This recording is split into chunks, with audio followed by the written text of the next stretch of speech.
This indicates what's happened to our support for Ukraine over a period of years. The orange bars are U.S. support. The blue bars are Europe. As you see, Europe is 99% in the year 2026. Same thing with humanitarian and other aid to Ukraine. Secretary Hegseth, why are we abandoning Ukraine? Senator, if you would hold that chart back up, Yep. I think that's a beautiful chart. I think that's exactly what we want. We want Europe stepping up and funding and shouldering the burden. They are rich countries worth $20 trillion versus an economy of $2 trillion. Senator Angus King, former governor of Maine and a member of both the Armed Services and Intelligence Committees, just slammed Pete Hegseth over what he called America's retreat from Ukraine. According to King, not a single dollar from the $400 million approved last year has actually reached Ukraine. Meanwhile, Europe is now carrying almost the entire burden, funding nearly all of Ukraine's support while the U.S. contribution has practically disappeared. King pointed to a chart showing U.S. aid collapsing as European nations scramble to fill the gap. But his most alarming warning was about Russia. He argued that the conflict with Iran has handed Moscow a massive financial windfall, with estimates suggesting Russia could gain between $40 and $80 billion in extra oil revenue as crude prices soar. In March alone, Russian oil profits reportedly skyrocketed as European crude prices jumped dramatically. King's conclusion was brutal. America is backing away from Ukraine at the exact moment Russia is cashing in and growing stronger. Hegseth's response shocked the room. Looking at the chart, he simply said, "That's exactly what we want." Watch as an independent voice completely dismantles Trump's defense secretary in this explosive exchange. And if you want to support the channel, plus unlock exclusive videos, hit the join button below. That support keeps this channel alive. Question about Iran, I'd like to talk about several other aspects of the budget. The first is the way the budget's been constructed. Ever since I've been here until last year, we've had bipartisan budgets and bipartisan National Defense Authorization Acts and passed by majorities. I voted for all of them. And all of a sudden, in this year, 25% of the budget is essentially out of the process and will be passed presumably through some kind of reconciliation, which is by definition a partisan exercise.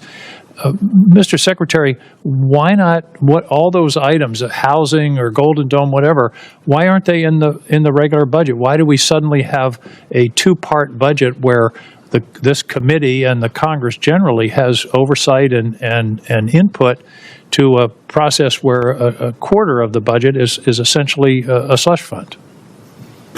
Well, Senator, I appreciate the question. I wouldn't characterize a quarter of it as a slush fund, but I recognize that we see it as in totality as a $1.5 trillion budget. But why the separation? Why the two pieces? Multiple vehicles. As you know, there are multiple dynamics that play into why there are multiple vehicles, but we are fully committed with working to the committee to ensure that the right vehicles are utilized to get precisely this amount, $1.5 trillion. Why should we? You didn't answer my question. Why are there two pieces? Why not? For time immemorial, we've done budgets here.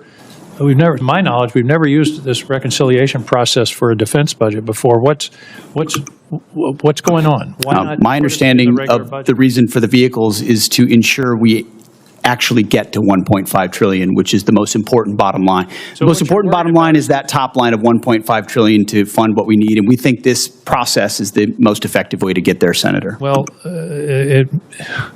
what you're really saying is we don't want to deal with that pesky Congress and their appropriation process. I think this is significant, Mr. Chairman, that we're basically abdicating a quarter of our responsibility in terms of this budget. Let me move on. One of the factors of this budget that hasn't gotten any publicity is that there's zero funding for Ukraine. That's correct, isn't it, Mr. Hurst?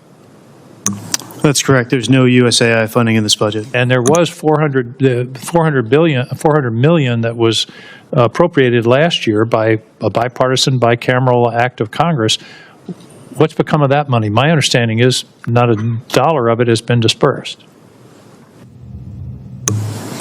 It was released very recently, and again, we got these funds, I believe, in March. and it takes time for funds to flow through the department, but it's going to get put to work very shortly. We're going to work with the UCOM commander to make sure we use these funds in the most appropriate way possible. I didn't want Senator Sullivan to be the only one with an exhibit for Ukraine over a period of years. The orange bars are U.S. support. The blue bars are Europe. As you see, Europe is 99% in the year 2026. Same thing with humanitarian and other aid to Ukraine.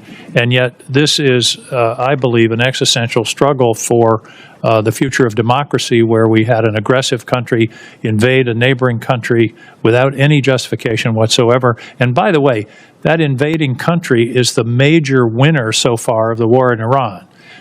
They've gotten, the estimates are $40 to $80 billion of additional revenues from oil and the relief of sanctions as a result of the war in Iran. Secretary Hegseth, why are we abandoning Ukraine? Senator, if you would hold that chart back up, Yep. I think that's a beautiful chart. I think that's exactly what we want. We want Europe stepping up and funding and shouldering the burden. They are rich countries worth $20 trillion versus an economy of $2 trillion. Europe can step up, Europe can fund it, and they have through our Pearl Initiative and through our European Command. That's exactly what the American people want to see, is other countries stepping up and funding that. If it's that important to Europe, which I understand why it is, and the incursion of Russia and the bravery of the Ukrainians, then European countries should pay for it, and that's exactly what that chart says, and that's the administration policy. So we don't have any interest in what happens in Ukraine. Is that what you're saying? It's only the Europeans?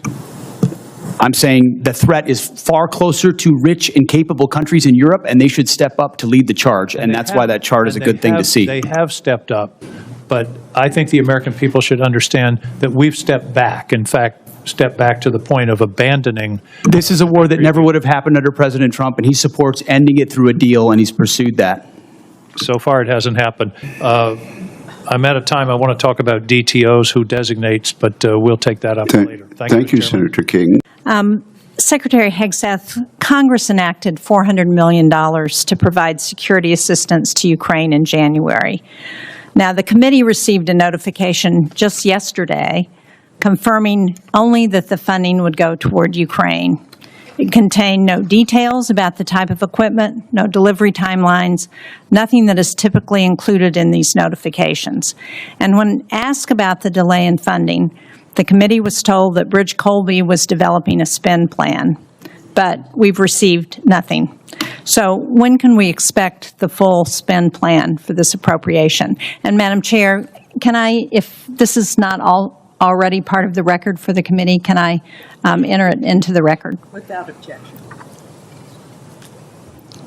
We acknowledge and are executing on the European capacity building amount of $400 million that you referred to. Undersecretary Colby's done a great job looking at options and worked very closely with our European commander, General Grinkowitz. So his requests of what makes the most sense will inform what ultimately is invested in. Well, this notification says that UCOM coordinated on the spend plan in March, but General Grinkowitz told this committee on April 16th that he had not yet been asked to review any spend plan for this appropriation. So, General Kane, have you received the spend plan for funds in Ukraine, and have you asked the UCOM commander for his concurrence? I do not believe so, but I will find out, Senator, and get back to you by the end of the day. Thank you. And yesterday, Mr. Hurst, you told the House that you needed to seek legal review to appropriate the funds as Congress intended. So can you share with us what the nature of that legal review is?